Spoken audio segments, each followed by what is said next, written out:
Nnukwu mmemme pụrụ nnukwu iche magburu onwe ya mere na St. Mary's Catholic Church Ọka ka Nnoli bụ onye Osumeyi na kansụl Nnewi South ya na ogbo ya jikọtara aka ọnụ bụ Princess Obed Anueyiagu na Ọka na kansụl Ọka South na mmemme alụmdi na nwunye. Mmemme alụmdi na nwunye akpọkọtara ezinụlọ na ndị enyi na ndị na-echere di na nwunye a ezi echiche ọhụrụ bebe ha nọ wee nwee iyi na ha ga-ahụgide onwe ha n'anya mana ndụ mana ọnwụ. Blessing Dennis wetara anyị akụkọ a.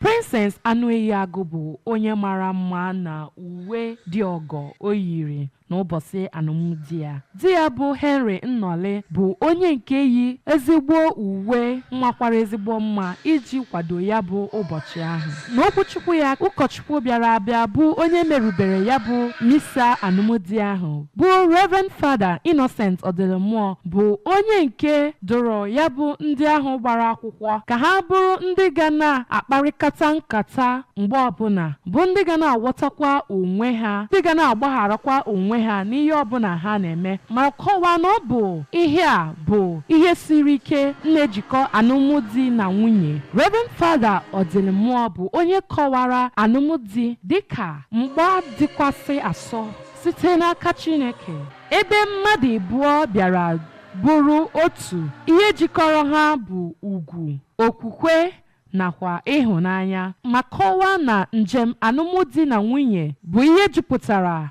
na ịhụnanya nakwa ihe na-echere ya aka mgba, ma dụkwa ya bụ ndị nụrụ di na nwunye ka ha bụrụ ndị ga na-atụkwasị Chineke obi, na-achọ iru ya mgbe ọbụla, ma kpekwa ekpere ka Chineke gọzie ezinụlọ ha. Nne onye gbara akwụkwọ bụ Mrs. Victoria Anueyiagu bụ onye kwuru na kemgbe a mụrụ nwa ya nwanyị na ọ bụ sọnsọ ugwu na aṅụrị ka o nyere ezinụlọ ha, ma kọwaa nwa ya nwanyị dịka onye maara akwụkwọ, onye na-anabata mmadụ dịka ada izizi, ma dụkwa ha na alụmdi na nwunye bụ nke chọrọ inwe ndidi, nghọta zuru oke nakwa ị na-akwado onye ọbụla mgbe ọbụla, ma kpekwa ekpere ka Chineke gọzie ezinụlọ ha. Ebumnobi ha ji bagide na ya bụ alụmdi na nwunye n'ịgba ya ajụjụ ọnụ site n'aka ndị ABS. Di ya bụ Maazị Nnoli kwuru na obi juru ya saa aṅụrị n'ịkwụ n'ebe nwunye ya nọ n'ihi na ebumnobi ya bụ nke pụtara ìhè, ma kwunwee na okwu agaghị akọwapụta otu o si hụ nwunye ya n'anya kemgbe ha matara. Ọ kọwapụtara nwunye ya dịka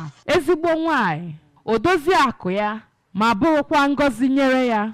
N'aka nke nwunye ya, odoziakụ Princess Nnoli kwuru na alụmdi na nwunye ya bụ ụbọchị ahụ ka obi jupụtara ya n'aṅụrị n'ihi na ọ bụ onye nụrụ ezigbo ọyị ya nakwa onye ndọkwasị isi. Ọ gakwara n'iru ma kọwaa na di ya bụ onye gara n'ụzọ dị omimi iji see iru ya na ahụ ya, iji kọwapụta otu ha si hụ onwe ha n'anya, ma kọwaa di ya dịka onye na-atụ egwu Chineke, onye dị nwayọọ, ma bụrụkwa onye maara ihe, ma kwee nkwa na ikwudosi n'akụkụ ya mgbe ọbụla, ịhụ ya n'anya nakwa ị na-akwado ya, ma kpee ekpere ka Chineke gọzie ezinụlọ ha n'ogologo ndụ na ahụ isi ike. Ya bụ di na nwunye ahụ bụ ndị nwetara ezigbo echiche ngọzi si n'aka ndị mmadụ bịara ya bụ mmemme ahụ. Ihe pụtagasịrị ihe na ya bụ mmemme alụmdi na nwunye ahụ bụ ịgbanye ọla aka, ịwa achịcha bekee, egwu di na nwunye na ihe ndị ọzọ dị iche iche